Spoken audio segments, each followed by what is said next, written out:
All right, I'm going to show you guys the last assignment, the last writing assignment for the Beast. So if you go into your CHAD in Schoology, you're going to go into the Beast, and I have made a comparison folder. In fact, I'm going to move that up a little bit.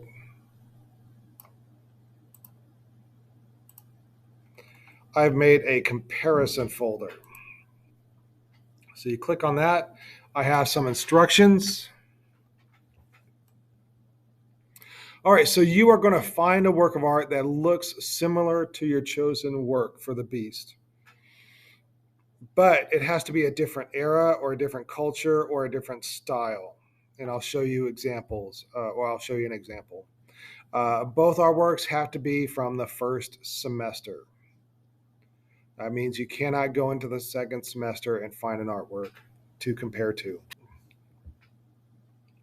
Then you're going to watch this video on how your critique should look, and I'll show you the example in a second. And you are going to discuss how the two works of art are similar and different. How do they look similar or different? What are the meanings behind them? Are they similar or different? And the purposes behind them, are they similar or different? What was one culture trying to do by their artwork, and what was the other culture trying to do with their artwork? This should be between 1 and 2 pages in length. Definitely do not do less than a page. Definitely do not do more than 2 pages. And you should have an illustration or a photograph of both works of art, and you're going to use figure 1 and figure 2 in the text, just like you did in the previous assignment. And then you're going to make your document look like my document, and I will show you what that will look like. Okay, so let's go back into the comparison folder, and let's take a look at the example that I just made. Do not go by the preview. Download the document. Take a look at the actual document. And so you're going to write your name into the header right here. It could be your last name, it could be your first name, it could be both names, and then the number will be on the right side. So if you have a long name, all right, then you are going to have to reduce the space between them. All right. So and what I was just doing is deleting out some of the spaces in here. All right. So make sure that your name is up here, and then there we go. That the number is on the right side of the picture. All right. Then down in your header, you're going to write the title of this piece is going to be a comparison of. In my two artworks is going to be Kubros and Polykleidos over here. So you are going to write the title as a comparison of one artwork and another artwork, so the X and the Y are stand in for what your two artworks are. For my artwork, or my example, I'm using Kuros. So X will be Kuros, and then uh, at Y will be Polyphorus. And that'll be up there. And then you are going to in your artwork or in your paper, the first time that you mention, oh, that should be a figure two. Two, all right. The first time that you mention the first artwork, you have figure 1. Every time after that, you don't have to have figure 1. And then the first time that you mention the second artwork, you were going to input number figure 2. And then down at the bottom, you write figure 1, and then the title, the style, and the date. And then down at the bottom, you're going to have figure 2, figure 2, 2, the title, the style, and the date. And you were going to write in the title of your artwork and the title and the date of your artwork and the style of your artwork. And it's pretty simple. And so in the text, you're going to discuss how they're similar and different. And in my example, come on, work with me. right? In my example, it was just over a page, but it can be up to 2 pages, no more than 2 pages, no less than 1 page. And then your artworks, find high quality artworks and one artwork per page. It does have illustration written above the first artwork, and then make these artworks fit to about 3/4 of the page. And then also make your artworks of similar size so that when I look at it, they are of similar size. And that's pretty much it. This is, I think, the last assignment of the Beast, or the last writing assignment of the Beast, will be the easiest one, I think, for you guys. So if you have any questions, you can email me. You can ask me in class. And good luck, everybody. Where was I?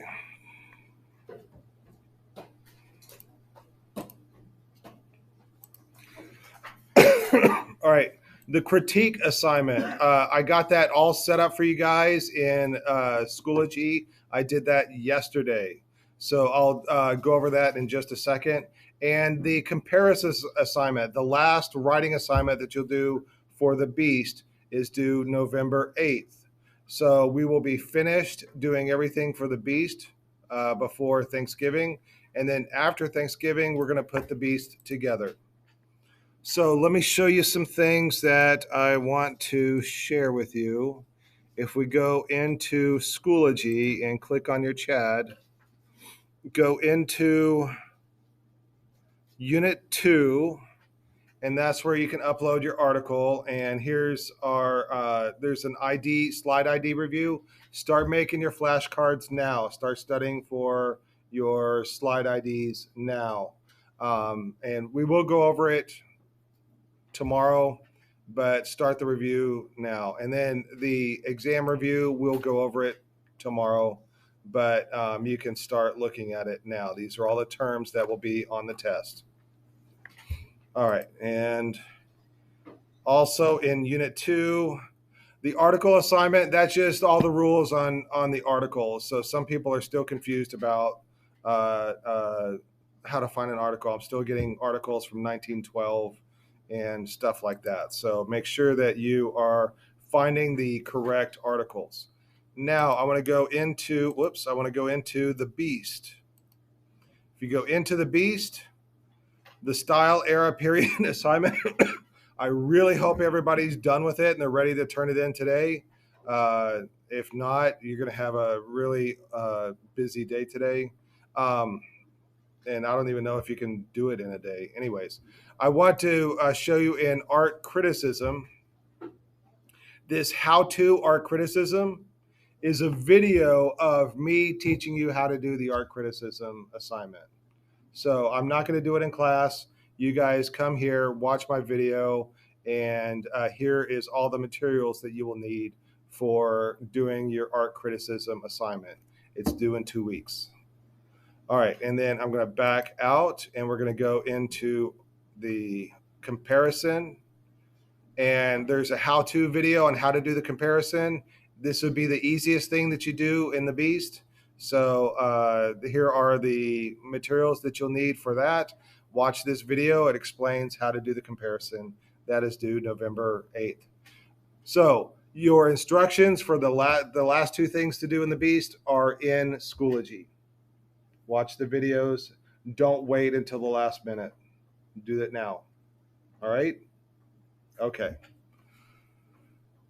So let's get into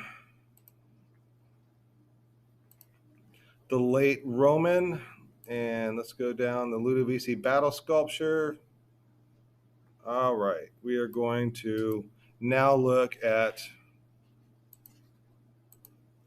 I just want to show this portrait right here because this shows the direction of that art is taking in the Roman Empire. So on the left is a photograph of the sculpture. On the right is a high contrast photograph of the sculpture. And look at the face. Does that face look realistic to you? Does it look realistic? I heard kinda. All right. Does it look as realistic as the Veristic portraits? No. All right, does it look a little bit cartoony to you? All right, this is the direction that art is going in. So the realistic stuff, that's now old. The new stuff is now cartoonish. And we're going to call that iconic. Write this term down, iconic. ICONIC. Iconic.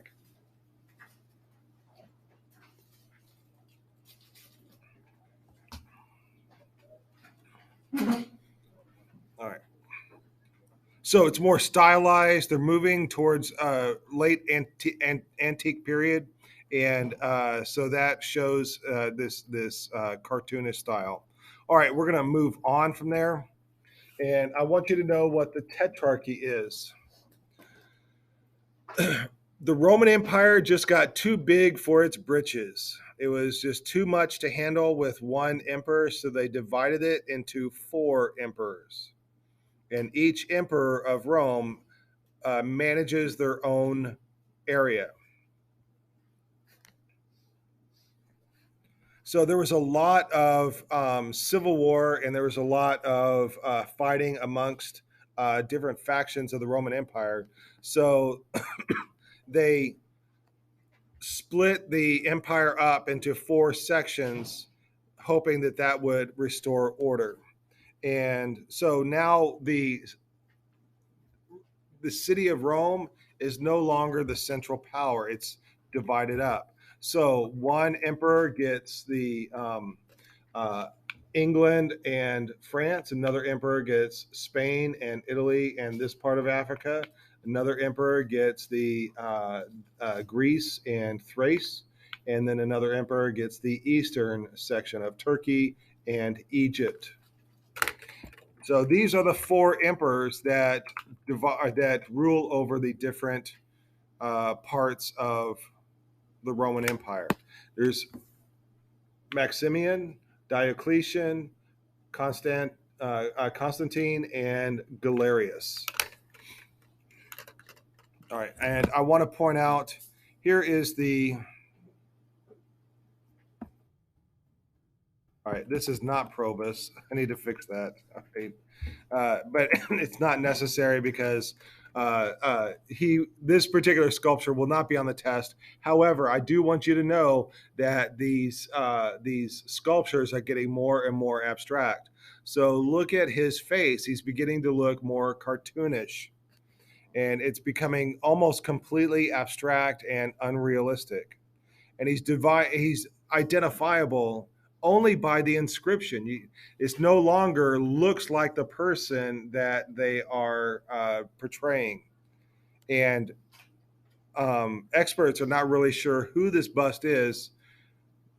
The best guess is that it's Galerius because it was found in Egypt where he ruled.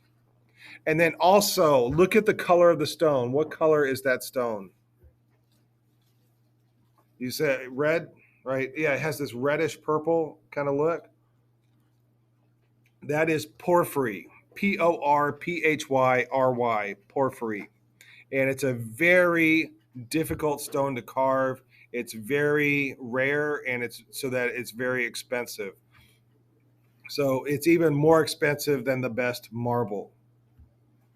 And purple is the prized color of royalty because purple is an expensive dye. So when they dye things purple, then they're showing how rich you are. And then also, I want to point out that the beard and the hair is carved inward, so it's not carved outwards. Okay, so we're going to move over to Venice, and there is this cathedral. Now, this is not a Roman facade; it's a Roman cathedral, but it's a Baroque facade. But we're going to go and look at the side of this, and on the outside, right here, there is a sculpture. Oh, by the way, I want to talk about all this marble that is around the sculpture on the photograph on the right. You see the green marble and these marble rectangles that have this wonderful. It's called marbling, and if you ever like do a cake that looks like that, it's called a marbled cake. But that is very expensive marble that they got from their conquest. When they go out and conquer other countries and other areas, they bring back all the expensive stuff of the people that they conquered. You can see it a little bit better here. And that's called spolia. And this term will pop up in our presentation a little bit later. But spolia is the stuff that you take when you conquer another uh, uh, culture. Anyways, we're going to take a close look at this little sculpture here. It comes from the Fourth Crusade. So those of Venice went into Constantinople and they came back with the spoils of war. And these these are emperors, and they're dressed in the style at the time of the Eastern Europe and the eastern part of uh, the empire. And if we look close, that is all right. So there are two types of emperors in the Tetrarchy. The Augustus, I believe, is the senior emperor, and the Caesar is the junior emperor. So we have two on one side and then two on the other side. And if we look close, we can just see how abstract and iconic these sculptures are. We are no longer looking at realism. And even the Augustus sculpture that we looked at earlier was not realistic. It was idealistic. It made him look like a god. But still, there's a lot of realism in here. The way that the fabric folds and the proportions of the person is rather realistic, even if it is idealized. But if you look at the proportions of the figures on the left, they are very stout and cartoonish. And if you see the folds in the clothes, it's very cartoonish. This on the right is the old style, on the left is the new style. And even if we get close and look at the folds in the fabric, it is completely alien to what artists learned or what they could do during the Greek era. I'm going to make this story quite short. Um, there, in the Tetrarchy, two of the emperors stood up against Maxentius and tried to overthrow him, and then he ended up absolving all of their troops, like pulling all their troops into his army, making his army better. So then Constantine goes and makes war on Maxentius.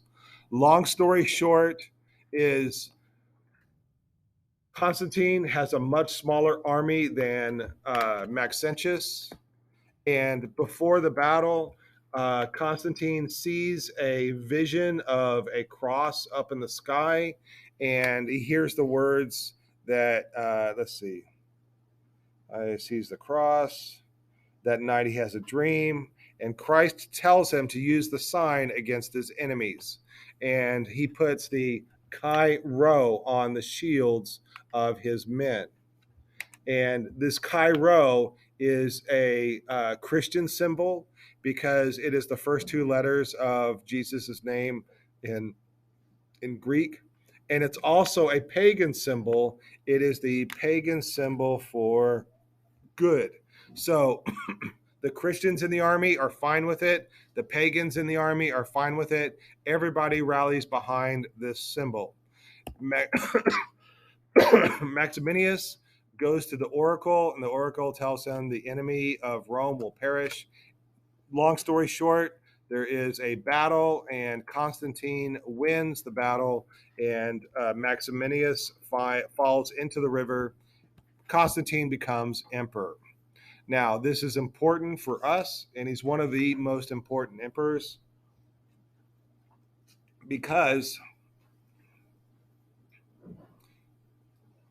he creates the Edict of Milan. The Edict of Milan basically makes Christianity legal, or it makes all religions legal. So, up until this, uh, uh, Christianity was illegal, it was persecuted, and now it is legal, and they are free to worship as they please. Does anybody need to see this again? Are we good? All right. So Maximinius had started a basilica, and Constantine finished this basilica. It is quite a large basilica, and on the inside here, you see this group of three windows, and then there's three windows, and then there's three windows. Inside there are arches, and you can see those arches right there with the windows right there. And there'll be an arch here, here, and here, and then there'll be an arch here, here, and here. So this is a basilica, and it is a rectangular. It has the apse on one side, and in the middle would be the nave. On the sides would be the aisles, and in the apse was a giant sculpture of Constantine. So I'm going to show you a couple pictures of what artists think it would have looked like at that time. These are coffers. We saw coffers inside of the Pantheon, and they help make the roof weigh less. And there in the apse is the giant sculpture of Constantine. I'm going to move. So here, I want you to know the portrait of Constantine. That giant sculpture of Constantine, this is what is left of it. And it should, right, we have an elbow, we have the head, we have a knee, we have a hand, part of an arm, part of a foot, and another foot. That's what's left of the sculpture.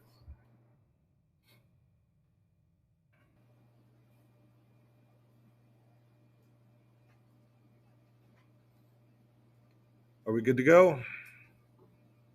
Anybody need more time? All right, moving on.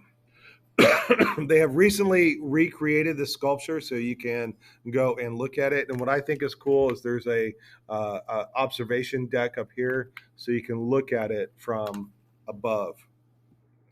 But what I want to look at with this sculpture is notice the cartoony look on his face, the cartoonish eyes, the cartoonish chin.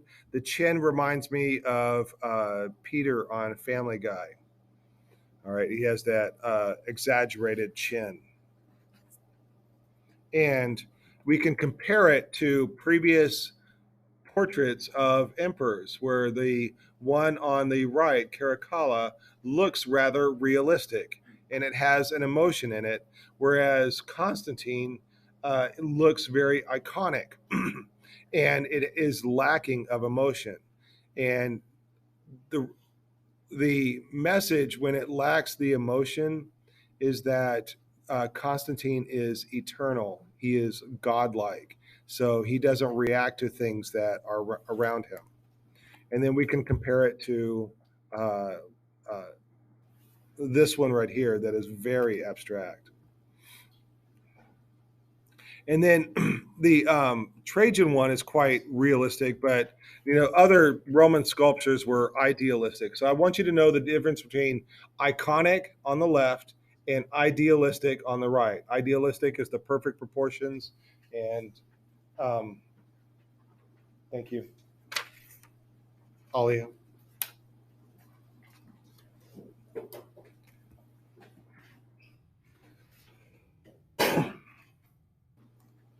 It is a colossal sculpture, much like the Athena Parthenos that was in the Parthenon. All right, we're going to move over to Trier, which is in Germany, or Trier, which is in Germany. It is the capital of the Western Empire. And we are going to look at this building here on the center right. As we get in closer, this building used to be part of a palace complex. And this is a computer model of what the building looks like. This is the entrance of the building, and this is the photograph of it now. It was bombed during World War II. It has since been repaired.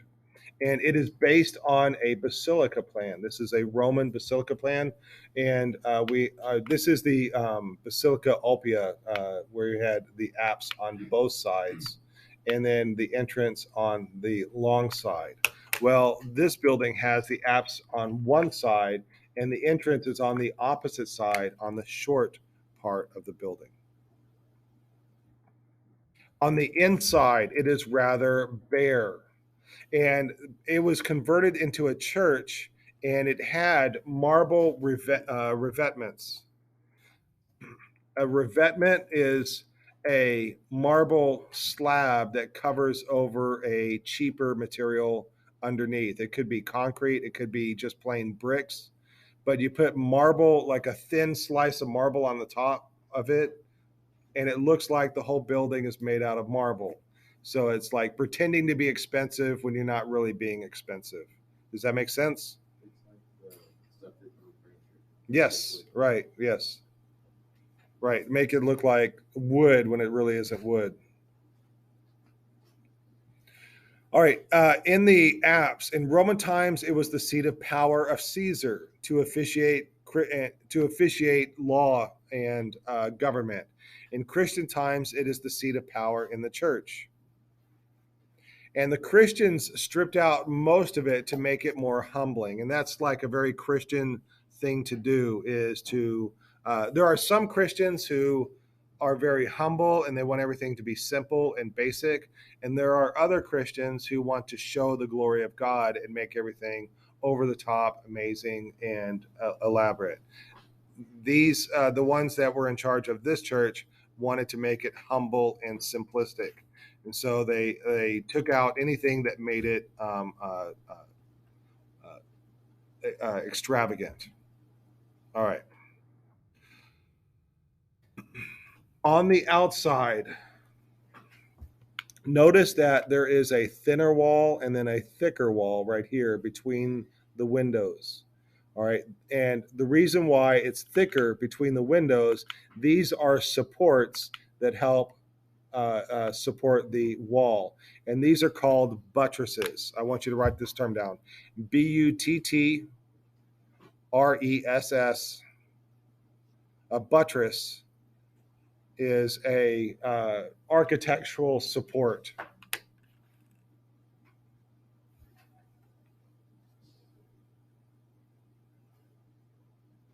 And I would like you to take 1 minute and sketch this right here. No longer than a minute. Be real quick about it.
Are we good to go? All right. If we have time at the end of the period, we will do a field trip, a quick field trip. All right. So, are there any questions about Rome? We have just finished chapter 7, and we are going to look now at chapter 8. And hopefully, we can finish chapter 8 in 15 minutes. We are going to absolutely race through the art museum now.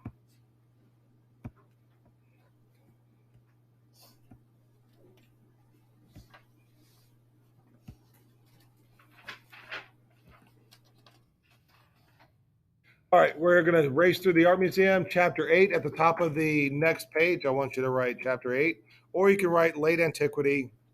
Go to your table of contents, write that page number, And don't forget 5 hand-drawn sketches. Although if we go through this quick enough, there won't be time. But try to. I don't know how many artworks we're going to look at. But basically, we're good. This chapter is called Late Antiquity, and basically, there's a lot in this chapter that is Roman, and there's a lot in this chapter that is medieval, and it is the blend. It is the transition between Roman art and medieval art. All right, the decline of the Roman Empire is what is happening now, and I believe the dark blue is the Christian areas in 300. The green areas are the Christian areas from 300 to 600, and so you can see how Christianity absolutely spreads throughout all of the Roman Empire. So we're going to go to Italy, and we're going to go underneath Italy in Rome, and we're going to look at the catacombs of Rome. These are tunnels underground, and there are 60 to 90 miles of tunnels. And this is where many people were buried. Um, these larger areas, like with the arch, that would have been a more important person. There are these little rectangles that would have been a less important person buried in there. And so the body would have been put in there and then walled up with bricks afterwards. So as you go down here, there are so many of these uh, uh, little areas. And the smaller areas would have been children or babies. The longer areas would have been an adult or an adult child. And then you can see here how it was walled up uh, uh, after the body was placed in it. So inside of these catacombs would be these little rooms called cubicula, and on the ceiling of one of these, we have an image. We have in the middle, we have a figure holding a lamb, and then we have these what are called lunettes that are around, and then inside these lunettes are the story of Jonah and the whale. But I want you to look at these two figures right here.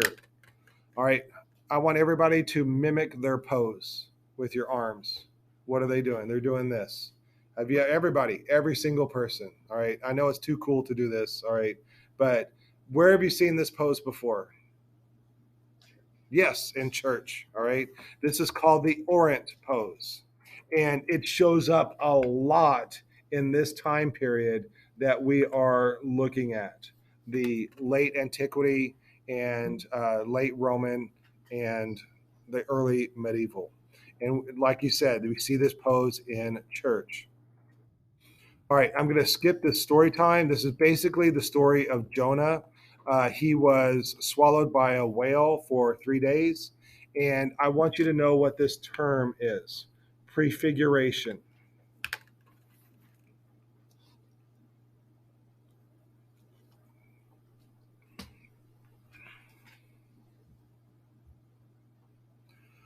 Jonah was swallowed by a whale for 3 days. Jesus died for 3 days. That's a similarity. uh, both overcame their graves by the grace of God. That's another similarity. Both preached repentance to the world. That's another similarity. Both sacrificed themselves. Jonah jumped off of a boat to save the other sailors. Jesus sacrificed himself to save all of us. And both spent 40 days preaching after their resurrection. And both have stories of calming the sea. And both have preached to the Gentiles. All these similarities show that Jonah is very similar to Jesus. So Jonah shows up a lot in this time period as a prefiguration of Christ. So he is predicting that Christ will come. Does that make sense? All right. So he shows up a lot in art. He shows up a lot in um, architecture and sculpture. I want you to know that lunettes are these half circle areas where we have pictures of Jonah and the whale.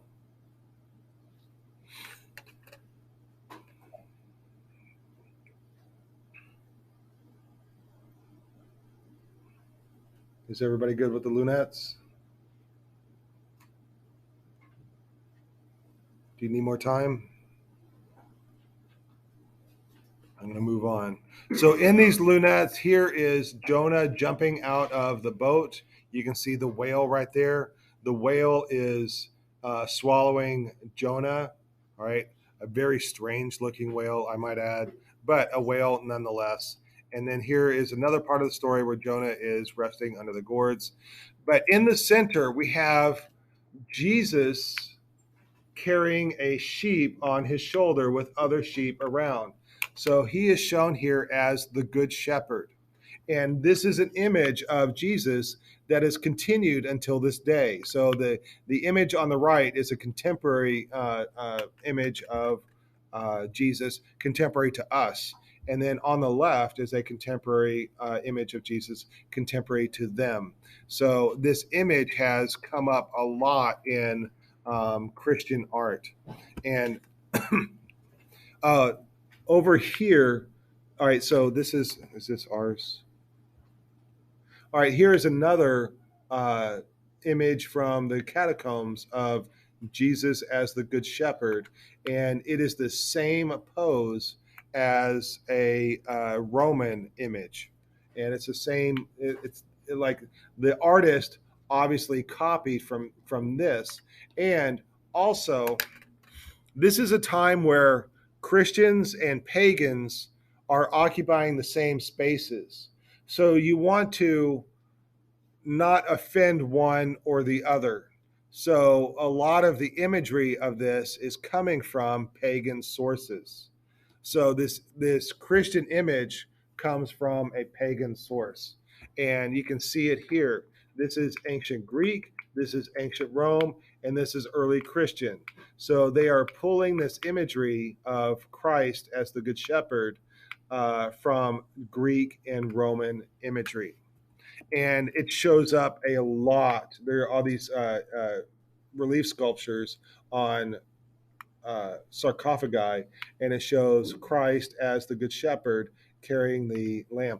And also, the carrying of the lamb is that a lamb has gone wayward. Christ went out and saved it, brought it back to the flock. And that's what he does for us.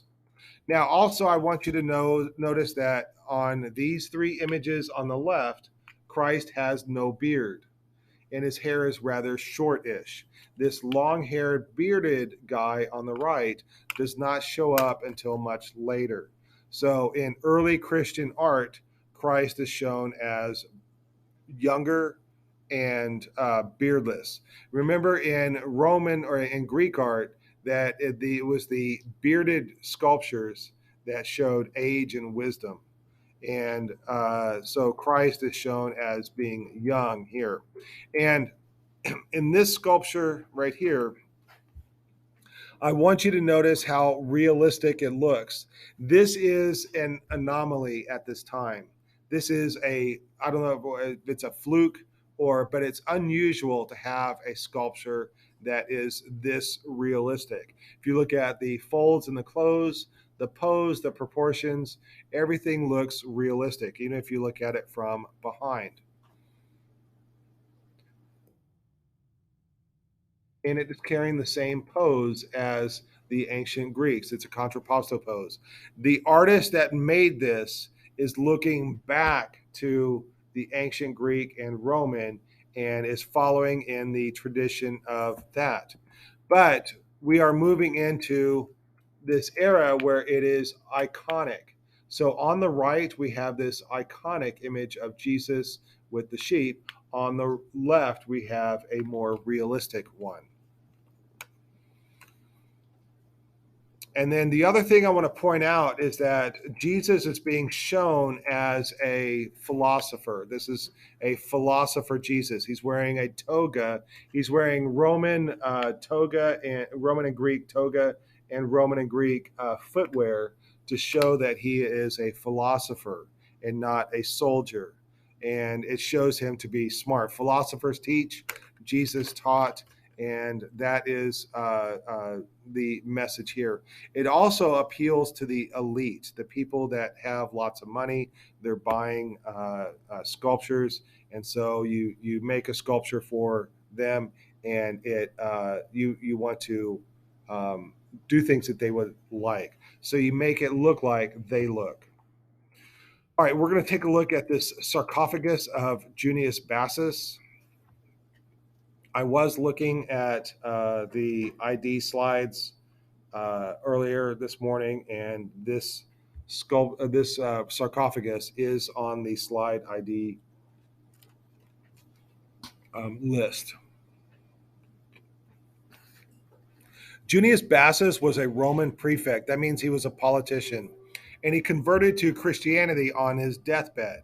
And so he has this sarcophagus made to try to help him get into heaven.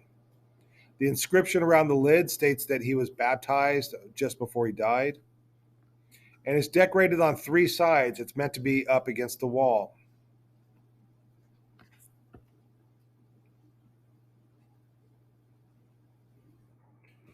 All right, so as we look at this, do you remember when we talked about registers? This sarcophagus has two registers, a register on the top and a register on the bottom. And in this, he has different stories. And on this upper register, all the columns are Ionic. So we have the sacrifice of Isaac, the arrest of Peter, Christ enthroned between the saints Peter and Paul, the arrest of Christ, and Pilate in his praetorium. In the center is Christ next to Peter and Paul. He is holding scrolls. He's, like I said, he is wearing this tunic, and he's wearing the clothes of a philosopher. So holding scrolls, he has his arm out like he's teaching, and he is dressed like a philosopher. That means he is teaching. His feet are on top of sky. One of the videos that I was watching said that his feet are on top of the river god, but I think it is sky because look, here's sky on Augustus's cuirass, and it's the same imagery as this right here. All right, moving on. And here's the sacrifice of Isaac. We'll get into that story later. On the lower register, we have Job on a dunghill, Adam and Eve, Christ's entry into Jerusalem, Daniel in the lion's den, and the arrest of Paul. There is Adam and Eve. And this also is a prefiguration. It shows the original sin, which leads directly to Christ needing to save us. So yes, the original sin is right under the arrest of Jesus, right before, the arrest of Jesus, and he's standing before Pilate. And the old and the new are juxtaposed. And I also want to reemphasize the difference between the iconic and the realistic over here. These are two relief sculptures. They're both telling the same story of Christ re-entering into Jerusalem, but on the left, look at the scale of Christ on top of this. I guess it's a donkey, and the scale is quite off, and the people are real chunky. This is iconic. On the right, it is much more realistic. And I just want to point out on the side, can you tell what these things are? What are these images? Who are these people? What are they called? Cherubs, yes. All right. And what are they doing? Yes, they are picking grapes. So what do grapes symbolize? Or who do grapes symbolize? Dionysus, all right? Or in the Roman version of it, it would be Bacchus, the god of wine. But hey, this is a Christian sarcophagus. So why is a pagan image on a Christian sarcophagus? Are Christians okay with wine? Yes, right. So it's also a reference to communion or the Eucharist. So here again is where they're having pagan imagery and Christian imagery blended together into this sarcophagus, and it shows it's not offending anybody. It's the finding common imagery that they both share that they can use in their artworks. All right, and so we're going to switch gears just for a little bit. So I said that the Christians were now legal; they could practice as they wanted to. However, before it was legal and it was illegal, what did what did all right? Where could they meet? Where could Christians meet if meeting was illegal? Yeah, right, exactly. They would meet in their homes, and some of the homes were gutted and changed. Like they changed the walls, they changed everything to make it a little mini church. So there'd be instead of a bedroom, it was an assembly room, and instead of another bedroom or a living room, it was a teaching area. And then the restroom would have been turned into a baptistry, and so on. They when they met in secret, they would meet in people's homes in small groups. But once we had the Edict of Milan, then they could meet anywhere. So they could meet in bigger groups. Well, if the group is too big for a house, then where do you meet? All right, is a temple an okay place to meet? It didn't meet their needs anyway because it's just one room on the inside.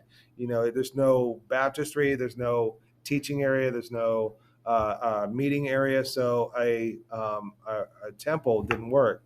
But the Christians really liked the basilica as a meeting place, and so they designed a church after the basilica.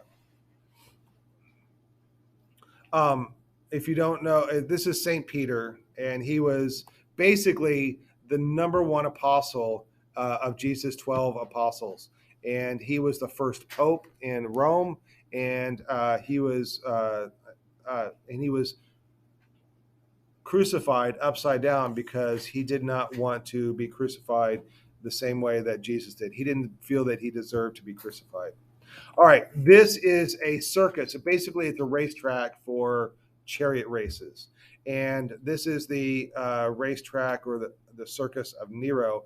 And by the time that we're talking about, this circus was in bad state. It wasn't being used anymore. It was hundreds, maybe even 1,000 years old, but it was in bad shape. And right next to it is a cemetery, a necropolis, and in that cemetery is a tiny little tomb that people kept coming to. Long story short, it is the tomb of Saint Peter. So the Constantine is building churches, and he wants to build a big church. He wants to build the biggest church, and so he designs this church that the altar right here is directly on top of the tomb of Peter. So this is the church that he makes. It is right next to the circus. That is, they had to get rid of the circus, and this graveyard they had to move, and the only grave they kept was that of Peter. And then they built this, the old St. Peter's Basilica. We are really coming up on a time crunch right now. I want everybody to draw this right here. Old St. Peter's Basilica. This is a basilica plan.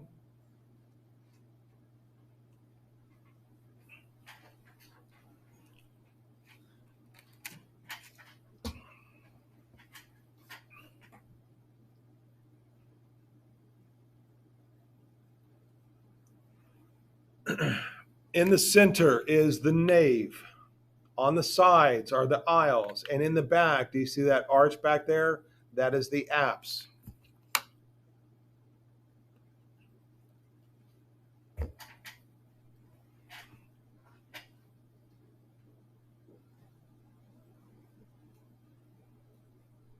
Are we good? You need more time?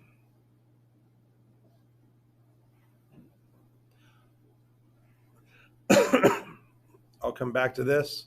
This is the plan of it. Like I said, this is the nave. We have the aisles on the side, and there is a transept across the top. It looks like a giant T with the apse in the middle of it. Churches will, as we get into the medieval and Gothic, all of it is in this plan right here. And here's a cross section. The St. Peter's tomb, and there is a altar built right on top of it. This is what the altar would have looked like in old St. Peter's Basilica. We know it looks like that because of a sarcophagus was carved, and they carved a picture of the altar at Old St. Peter's Basilica. And there was these columns right here. You see how they're all different colors? This is all spolia. This was the grandest, most magnificent basilica at the time. It was converted into a church. Well, it was built as a church, and it held about 3,000 to 4,000 people. And let's see. Sorry.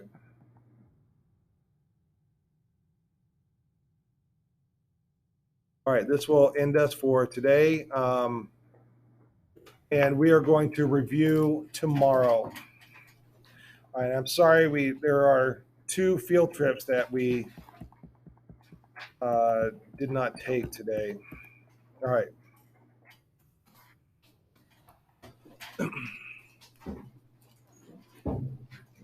Are there any questions about anything?